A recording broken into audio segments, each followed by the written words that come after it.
نحمدہ ونصلی علی رسولہ الکریم۔ ایک نوجوان صحابی ایک مرتبہ پیغمبر علیہ الصلاۃ والسلام کی خدمت میں حاضر ہوتے ہیں اور آپ سے ایک کبیرہ گناہ کرنے کی اجازت طلب کرتے ہیں۔ عرض کرتے ہیں کہ یا رسول اللہ، آپ مجھے زنا کرنے کی اجازت دے دیجئے۔ آپ ذرا غور کریں کہ ایک ایسا گناہ جس کی شناعت اور قباحت کو قرآن کریم نے برملا بیان فرمایا ہے، اور رب ذوالجلال نے جس کے بارے میں اعلان فرمایا وَلَا تَقْرَبُوا الزِّنَا، کہ تم کو زنا کے قریب بھی نہیں جانا ہے۔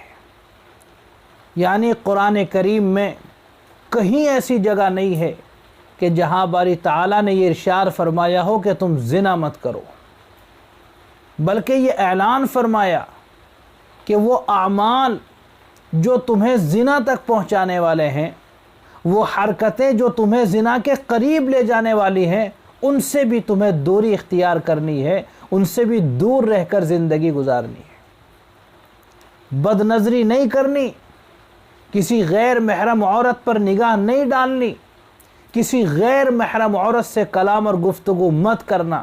یہ تمام چیزیں ایسی ہیں جو تمہیں زنا تک پہنچا سکتی ہیں۔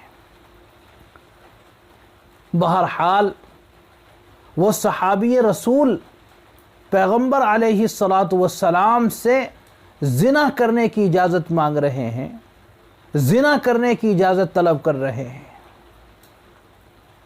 میرے بزرگوں اور بھائیوں، اگر کوئی چھوٹا دل والا انسان ہوتا، کم ظرف انسان ہوتا، کم علم رکھنے والا انسان ہوتا، تو وہ جوتا اٹھا کر اس کے سر پر مار دیتا اور کہتا کہ تم میرے سامنے یہ کیا بات کر رہے ہو۔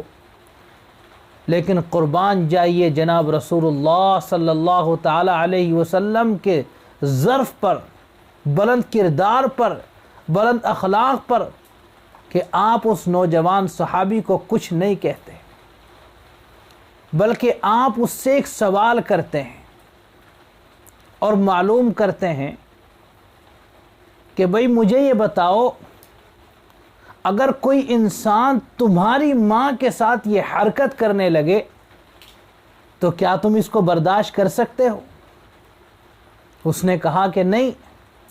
اور اگر تمہاری بیوی کے ساتھ کرے تو اس نے کہا کہ نہیں۔ اور اگر تمہاری بہن کے ساتھ کرے، اس نے کہا نہیں۔ اور اگر تمہاری بیٹی کے ساتھ کرے، اس نے کہا کہ یا رسول اللہ، میں اس طرح کی حرکت ہرگز گوارا نہیں کر سکتا، برداشت نہیں کر سکتا۔ تو پیغمبر علیہ الصلاۃ والسلام ارشاد فرماتے ہیں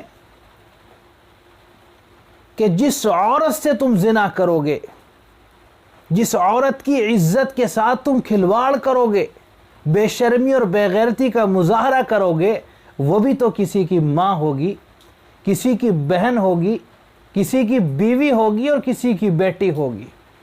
تو جس طرح تم اس کو برداشت نہیں کر سکتے، اسی طرح لوگ بھی اس کو برداشت نہیں کر سکتے۔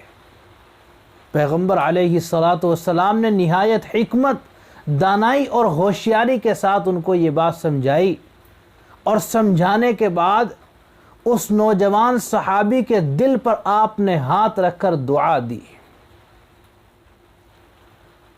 وہ صحابی فرماتے ہیں کہ جو ہی پیغمبر علیہ الصلاۃ والسلام نے میرے سینے کے اوپر ہاتھ رکھا تو میرے دل کے اندر ٹھنڈک پیدا ہو گئی، اور پھر اس کے بعد جتنی نفرت، جتنی عداوت مجھے اس زنا سے پیدا ہو گئی، کسی اور دوسرے گناہ سے اتنی نفرت میرے دل کے اندر پیدا نہیں ہوئی ہے۔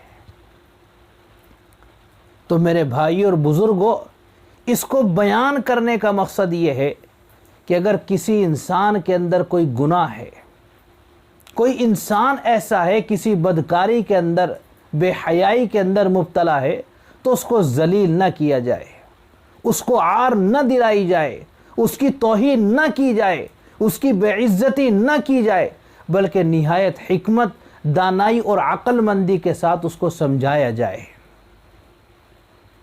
اس کی خیرخواہی کے لیے اس کی بھلائی کے لیے اور اپنے مالک کو راضی اور خوش کرنے کے لیے اگر کوئی انسان خلوص و اخلاص کے ساتھ اپنے بھائی کو اس گناہ سے دور کرنے کی کوشش کرے گا تو انشاءاللہ اللہ تعالی ہماری بات کے اندر اثر پیدا فرما دیں گے اور وہ انسان بھی اس گناہ سے دور ہو جائے گا۔ لیکن افسوس کے ساتھ کہنا پڑتا ہے کہ اگر کوئی انسان کسی گناہ کے اندر مبتلا ہوتا ہے، کسی جرم کے اندر مبتلا ہوتا ہے تو ہم اس سے نفرت کرنے لگتے ہیں، اس سے دوری اختیار کرنے لگتے ہیں۔ نہیں میرے بھائی اور بزرگوں، بلکہ ہمیں اس کے قریب جا کر نہایت حکمت و دانش مندی اور عقل مندی کے ساتھ اسے سمجھانا ہوگا اور انشاءاللہ پھر وہ اس گناہ سے باز آ جائے گا۔ اللہ تعالی ہم سب کو نہایت حکمت و دانش اور عقل مندی کے ساتھ زندگی گزارنے کی توفیق مرحمت فرمائے۔ وآخر دعوانا ان الحمد للہ رب العالمین۔